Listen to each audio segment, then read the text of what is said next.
Media మిత్రులకు ప్రశ్న అడగాలనుకుంటున్నాను, మీరు ఏమనుకోకపోతే. నన్ను మీరు ప్రశ్న అడుగుతారు, కానీ పులివెందుల ఎమ్మెల్యే వైజాగ్ వెళ్ళినప్పుడు మీరు ఒక్క ప్రశ్న అడగరే. అంటే మీరు అడుగుతున్నాడా, ఆయన పారిపోతున్నాడా, లేదంటే మీరు అడగరా? సో నేను అన్ని ప్రశ్నలు తీసుకున్నా. ఇది ప్రజాస్వామ్యం. అధికారంలో ఉన్న వాళ్ళు, ప్రతిపక్షంలో ఉన్న వాళ్ళు అన్ని సమాధానాలు చెప్పాలి. కరెక్ట్. ఆయన ఎందుకు చెప్పడబ్బా? దయచేసి అడగండి. ఆయన ఎప్పుడు పారిపోతున్నాడు? 100%. నేను చెప్పిన జగన్ ఎన్ని జనంలో ఎత్తినా డిఎస్సిని ఆపలేడు రాబాయ్. ఎందుకంటే పారదర్శకంగా నేను నడిపించా. గతంలో పడిన కేసులని తీసుకుని ఏ ఇంజిన్లో పెట్టి ఏ కారణాల వల్ల కేసు పడినాయి, సబర్బాల్ జడ్జిమెంట్, హారిజాంటల్ వర్టికల్ రిజర్వేషన్ అంటే ఏంటి, ఎందుకంటే వెరీ కాంప్లికేటెడ్ సబ్జెక్ట్ అని నేను ముందర నేర్చుకుని స్టడీ చేసి పర్ఫెక్ట్ నోటిఫికేషన్ వేసి భారతదేశ చరిత్రలోనే ఎక్కడ జరగని విధంగా మేము నోటిఫికేషన్ చేశాం. అందుకే 150 రోజుల్లో 16,000 టీచర్ పోస్టులు భర్తీ చేశాం. మళ్ళీ టెట్ ఎగ్జామ్ జరుగుతుంది, డిఎస్సి నోటిఫికేషన్ ఇస్తాం, మళ్ళీ డిఎస్సి ఎగ్జామ్లు జరుగుతాయి, మళ్ళీ టీచర్ అపాయింట్మెంట్లు జరుగుతాయి. దాంట్లో ఎలాంటి సందేహం లేదు. మేము సాక్షి క్యాలెండర్ ఇవ్వట్లేదు, జాబ్ క్యాలెండర్ ఇస్తున్నాం. 10,000 ఉద్యోగాలతో జాబ్ క్యాలెండర్ ఇస్తున్నాం. దయచేసి నిరుద్యోగ యువకులు చెప్తున్నా, there is something called vertical horizontal reservation. First time horizontal reservation అమలు చేశాం. అది తెలుసుకోవాల్సిన బాధ్యత మీ పైన, నా పైన ఉంది. ఇది హారిజాంటల్ రిజర్వేషన్ పాటించకపోతే సబర్వాల్ జడ్జిమెంట్ అనేది ఉంది. ఆ జడ్జిమెంట్ అడ్డంగా పెట్టుకుని ఈ వైకాపా పార్టీ మళ్ళీ కోర్టులో వేసి స్టే తీసుకొస్తారు. ఈ వైకాపా పార్టీకి చెందిన నాయకులే 240 కేసులు వేశారు స్వామి. 240 కేసులు వేశారు. దాంట్లో 43 కేసులు ఇప్పటికీ కోర్టు డిస్మిస్ చేసింది, మిగతా అంతా హియరింగ్ చేసింది. నేను పారదర్శకంగా నడిపించాం, మా డిపార్ట్మెంట్ పారదర్శకంగా నడిపించింది. నాకు ఎలాంటి సందేహం లేదు. ఫుల్ ప్రూఫ్ గా చేశాం.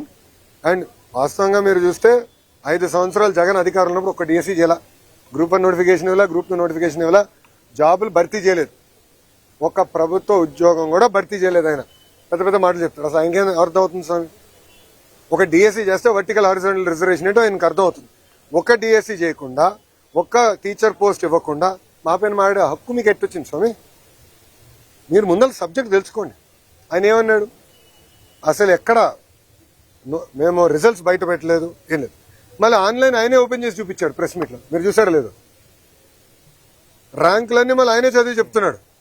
మళ్ళీ అది ఎక్కడి నుంచి వచ్చినట్టు ఆన్లైన్ కదా. అంటే ఒక అబద్ధం 10 సార్లు చెప్పి నిజం చేసాం ఆయన ప్రయత్నిస్తున్నాడు. ఇప్పుడు మళ్ళీ కులం కూడా తీసుకొచ్చారు. దౌర్భాగ్య స్థితి అని అంటే 2014 నుంచి 19 ఇట్లనే వాళ్ళు ఏం చెప్పారంటే ఒకే సామాజిక వర్గానికి చెందిన వాళ్ళందరినీ డిఎస్పీ చేశారు. ఆనాడు ప్రజలు నమ్మారు. వాళ్ళ అధికారులకు వచ్చిన తర్వాత మేము శాసనసభ సాక్షిలో ప్రశ్న అడిగాం, ఎంతమంది డిఎస్పీలు ఆ సామాజిక వర్గానికి చెందిన వాళ్ళని ప్రమోట్ చేశారు. తిరిగి చూస్తే 4-5% ఉంది. మళ్ళీ ఆ రోజు అబద్ధం చెప్పినట్టే కదా వాళ్ళు. ఇప్పుడు కావాలని ఒక పెయిడ్ బ్యాచ్ పెట్టుకున్నాడు. ఒక రిటైర్డ్ పనికిమాల ఐఏఎస్ ఆఫీసర్, ఆయన రాష్ట్రానికి ఎలాంటి పని చేయని వ్యక్తిని తీసుకొచ్చి పెట్టి ఒకే సామాజిక వర్గానికి చెందిన వాళ్ళందరికీ స్పోర్ట్స్ కోటా కింద ఇస్తానన్నారు. ఇప్పుడు మేము బయట పెట్టి ఆ మనిషి ఎక్కడున్నాడు? క్షమాపణ చెప్పాలి కదా. చెప్పమనండి ఇప్పుడని. అంటే అబద్ధాలు చెప్పి మా పైన బురద జల్లి పారిపోతున్నారు. మీ ఇక్కడ నుంచి ఉన్నా కరెక్ట్గా జగన్ ఇంటికి నేను తిప్పి కొడితే 200 మీటర్లు కొట్టలేను. I'm ready for debate any time. రమ్మని చెప్పండి. I'm ready for debate and discussion. అంతేగాని ఏసీ రూముల్లో కూర్చుని మాకు లెక్చర్లు ఇవ్వాల్సిన అవసరం లేదు. వాస్తవాలు ఉంటే బయట పెట్టండి. ఒకటని నిరూపించాడా? అయ్యా 240 కేసులు వేసాం, ఎందుకు ఆపలేదు డిఎస్సీ ప్రాసెస్? పారదర్శకంగా నడిపించాం. స్పోర్ట్స్ కోట కూడా పకడ్బందీగా నడిపించాం. మేము కమిటీ కూడా పెట్టాం. ఎవరికైనా అన్యాయం జరుగుంటే మీరు ఇలా కమిటీకి చెప్పండి. ఆ కమిటీలో సీనియర్ అధికారులు పెట్టి ప్రతి విషయం రివ్యూ చేస్తున్నాం. ఎందుకు వాళ్ళకి రాలేదు కూడా చాలా స్పష్టంగా చెప్తాం. ఇప్పుడు మా అధికారులందరూ టెక్నికల్ పైన ఆన్సర్ చేశారు. అక్కడి నుంచి సౌండ్ లేదు, జగన్ గారి దగ్గర నుంచి సౌండ్ లేదు. మళ్ళీ అదే అబద్ధం చెప్పేదానికి ప్రయత్నిస్తున్నారు. మేము ఇచ్చిన సమాధానానికి దానికి రెస్పాన్స్ మీరు ఇవ్వాలని నేను డిమాండ్ చేస్తాను. థ్యాంక్ యూ మా. జై హింద్.